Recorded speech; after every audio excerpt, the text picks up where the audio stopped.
আমার মাকে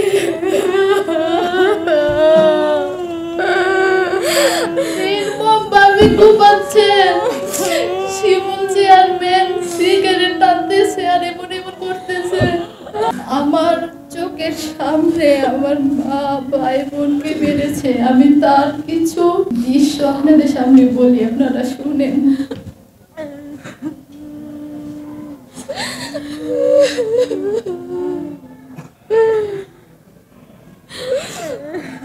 আমরা 3 বোন। আমার মা আমাদের মার্কেটে প্রথম দাঁড়ায়। আমেরিকার প্রবাসী নাজমার বাড়ি থেকে যখন দেখি দলের দল একের পর এক অস্ত্র নিয়ে আসতেছে, আমরা 4 জন দৌড় দিই। দৌড় দেওয়ার মাঝে আমার মাকে আমার এই হাত থেকে ছিনিয়ে রেখে দিচ্ছে।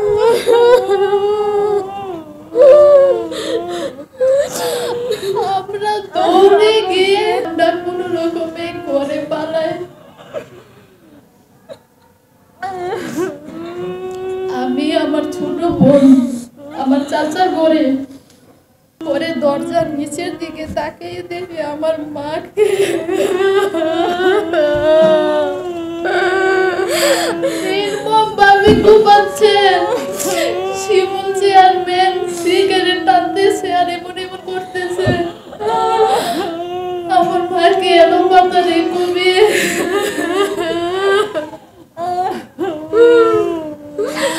আমি আমার মুখ এভাবে চাপা দিয়ে ধরে শুধু 2 চোখ দিয়ে তাকিয়েছিলাম। আমি আমার মাকে বাঁচাতে পারিনি, কোনো সাউন্ড করতে পারিনি। শরীফ, বাসির, রফিক, রবি চেয়ারম্যান পাশে দাঁড়ানো। আমার মাকে ওরা কুপিয়ে একটু দূরে চলে যায়। আমার মা তারপরও উঠে এইভাবে রক্ত মুছতেছে, এটা ওরা দেখে আবার ফিরে আসে।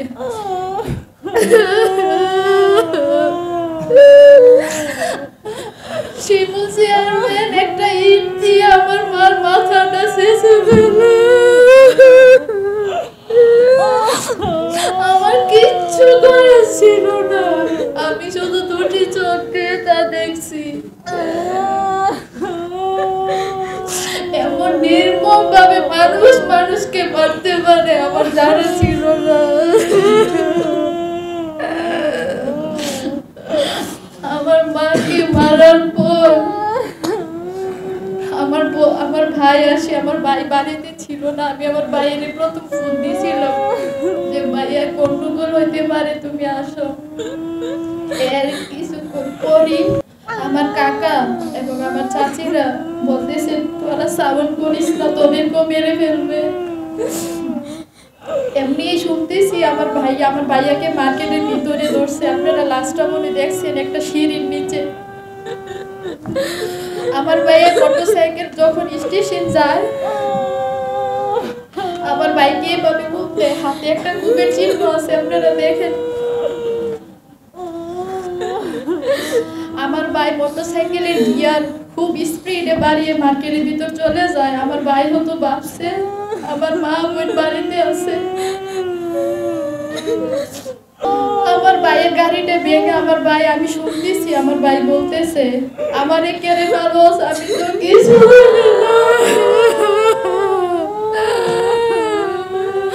আমার ভাই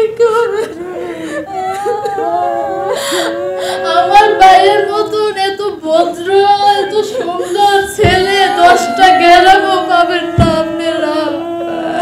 আমার ভাইকে কতটা নির্মমভাবে মারছে। পরে আমার ভাই দৌড়ে পাশের বাড়িতে একটা পুষ্কুনিতে পড়ে। আমার ভাইয়ের গায়ে ছিল কালো গেঞ্জি, কালো প্যান্ট। ওরা কি পরিমাণ মারধর করে দেখেন। আমার ভাইয়ের পরে একটা লঙ্গি পরে রাখছে, আমার বাবির গায়ের উল্লা পরে উপরে দিছে।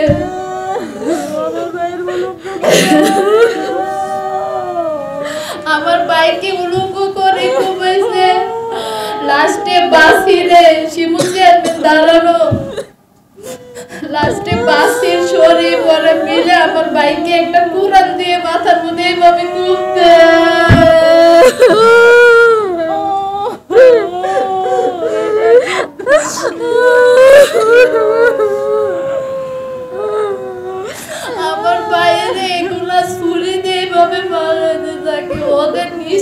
হতেই হবে, এই পরিবারের সকল সদস্যের মৃত্যু।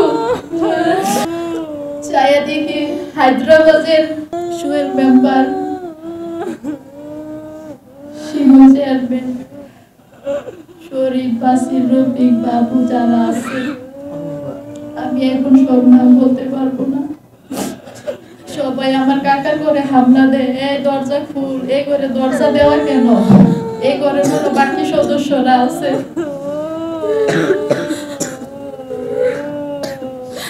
এই কথা বলার পর আমার বোন একটা খাটের নিচে গিয়ে লুকায়। আমার বোনকে আমি বলি, বোন খাটের নিচে লুকাইস না, ওরা বের করে ফেলবে। আমি আমার বোনকে নিয়ে পিছনে দরজা দিয়ে চলে যাই। ওরা মহিলা পর্যন্ত লাগিয়ে রাখছে, 4-5টা মহিলা বলতেছে এদিকটা চলে যাইতেছে, এদিকটা চলে যাইতেছে। পরে আমাদের বাড়ির উত্তর পাশের একটা বিল্ডিং এ গিয়ে দুনো বোন জীবন দিছি, চাচি একটু দরজাটা খুলো। আমার ধারণা ছিল এটা বিল্ডিং খুব মজবুত একটা বিল্ডিং, এখান থেকে আমাদের বের করতে পারবে না। বিশ্বাস করুন, আমার বোন আমি গেট আর দরজা বাইরে রাখি নাই। আমার বোন বলতে চাই, হ্যাঁ রে আপা, আপনারে তো বাইরে রাখবো, আমাদেরকে তো বাঁচতে দিন।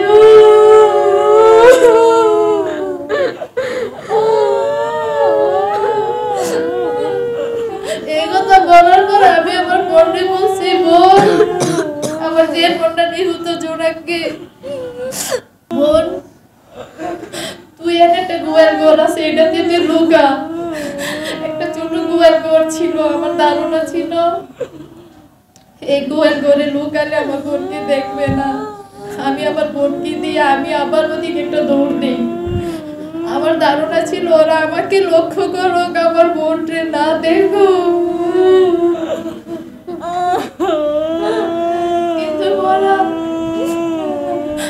আমি ওই ঘরে যাওয়ার সাথে সাথে আমাকে ধরে ফেলে দিতে, আমার বোনকে ধরে ফেলে আনু মেম্বার, বাসির আর এদিক দিয়ে আমার বোনকে ধরে শিমু চেয়ারম্যান, বাকি আসামিরা আমি নাম বলতে পারতেছি না, আমাকে এমন বাড়ি দেয়, বাঁশ দিয়ে প্রথম মাথাতে আঘাত করে। পরে আনু মেম্বার আমাকে প্রথম ছুরি দিয়ে এভাবে ফুস দেয়, রক্ত সাগর হয়ে যাচ্ছে আমার। শরীফ আমার দ্বিতীয় ফুসটা দেয় পাশে, দুই পাশে ফুস। আমি মাথা ঘুরে এভাবে পড়ে যাচ্ছে, আর কি পরিমাণ অন্যান্য সদস্যরা আমাকে বাঁশ দিয়ে আঘাত করতেছে। আমি আনু মেম্বারের পায়ে ধরে বলছি, আমারে মারিস না, আমার একটি ছেলে আছে, আমার ছেলে এতিম হয়ে যাবে। কিন্তু আমারে কোনোভাবে রক্ষা দেয়নি। আনু মেম্বার আমারে বলে, তুই স্টেশন আন, তোর কিচ্ছু করবো না। আমি মাথা ঘুরে পড়ে যেতেছি, নিজে স্ট্রং থাকতে পারতেছি না। হে আমার এভাবে ধরে হাতে ধরে খেসড়ে নিয়ে যেতেছে। বাকি সদস্যরা অনেকে ছিল, প্রায় 15-20 জন। আমি বলছি, ভাই আমার আসতে নে, আমি হাঁটতে পারতেছি না। আমার এই পিছন থেকে যে কি পরিমাণ এত বড় বড় ইট দিয়ে আমার পিঠটাকে ক্ষত বিক্ষত করে ফেলছে। ইট আমার মাটির চাকা দিয়ে ইটাইতেছে, আমি কিন্তু হাঁটতেই পারতেছি না। এক পর্যায়ে রাস্তার কাছে গিয়ে দেখি আমার বোনকে নির্মমভাবে ঘুমাইতেছে রাস্তার মধ্যে।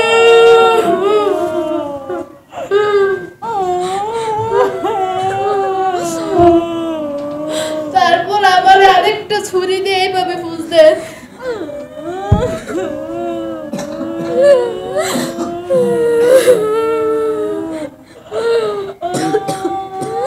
আমি কিচ্ছু করতে পারি নাই, আমার ফ্যামিলি একটা সদস্যরে আমি বাঁচাতে পারি নাই, আমি নিজেই তো বাঁচতে পারি নাই।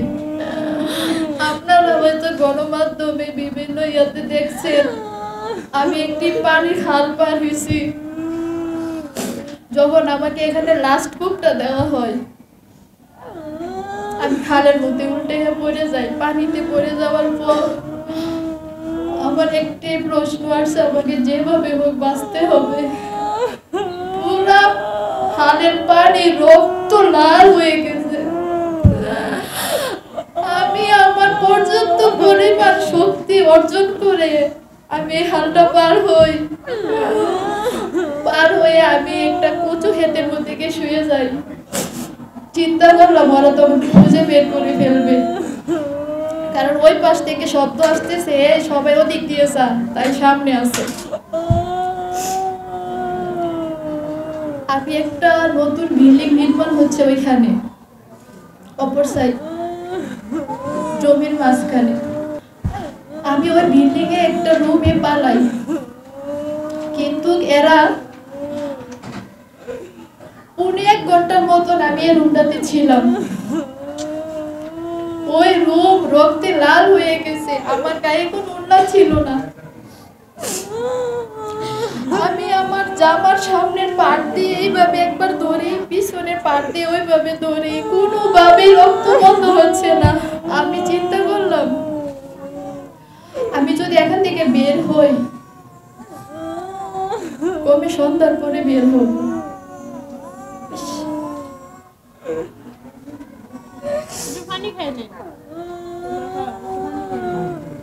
পুনে 1 ঘন্টা পর একটা 10-12 বছরের ছেলে, আমি যে রুমটাতে পালাই সেই রুমের জানালা দিয়ে আমাকে দেখে। আমি ওরে বলছি, তোর 2টা হাতে পায়ে ধরে, তুই বলিস না আমি এখানে আছি, কিন্তু সে শুনে নাই। এই সন্ত্রাসীরা সবাই আমার কাছে চায়, কারণ আমার ফ্যামিলি 3 জন সদস্য মারা গেছে। আমাকেও বাঁচতে দিবে না। দরজাটা ছিল আরএফএলের, এই দরজা ভেঙে আমাকে কুকুরের মতন হেসড়ে টাইনা দিয়ে, আমি এমনি তো মারাত্মক ভাবে আহত। আমাকে আবার বাঁশ দিয়ে বাইরে আবার একটা কূপ দেয়। আমার মাথাটা আপনারা দেখছেন কি করছে।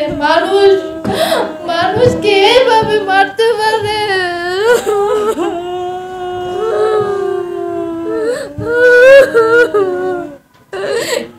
কি এমন অপরাধ ছিল আমাদের, আমার জানা নেই। আমি শুধু চোখে দেখি না, রক্ত এভাবে মুছতেছি, তাকায় দেখি আমাকে এত বড় একটা ইটের দিয়ে এভাবে ছেঁচা দিতে নিছিল। যেভাবে আমি পরে দেখলাম আমার 3 সদস্যের যেভাবে মাথায় আঘাত করা হয়েছে, সর্বশেষ মৃত্যু নিশ্চিত করতে হবে এদের। এইভাবে শেষে মানুষ মারা যাওয়ার পর আপনারা দেখেন আমার ফ্যামিলির সবাইকে শুধু মাথায় আঘাত করা হয়েছে, মাথা একদম শেষে ফেলা হয়েছে। তাদের একটাই প্ল্যান ছিল, তারা মৃত্যু নিশ্চিত করবে, সবাইকে শুধু মাথায় আঘাত করবে। আমার ভাইয়ের মাথায় যখন কুড়াল দিয়ে কোপ দেয়, আপনারা কি কেউ সহ্য করবেন যে চোখের সামনে প্রিয়জনকে এইভাবে মারতেছে চুপ থাকতে? আমি শুধু 2টা চোখ দিয়ে দেখছি, আমার কিচ্ছু করার ছিল না, আমি কিচ্ছু করতে পারি না। এমন নির্মম একটা ঘটনা ঘটছে বাংলাদেশে, আজ পর্যন্ত আমাদের পাশে কোনো দল, কোনো প্রশাসন কেউ পাশে দাঁড়ায়নি এখন পর্যন্ত। আমার একটা কষ্ট মনের মধ্যে। আমি হসপিটালে ছিলাম,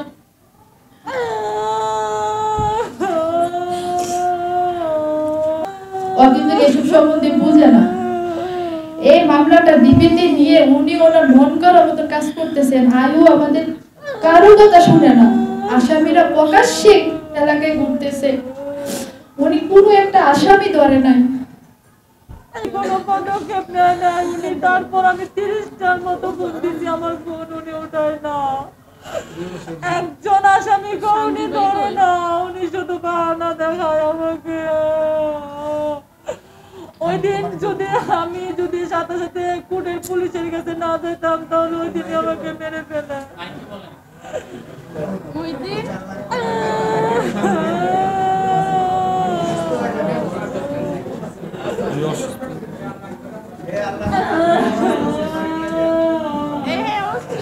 হাইকোর্টে ওরা প্রায় জামিন দিতে আসে।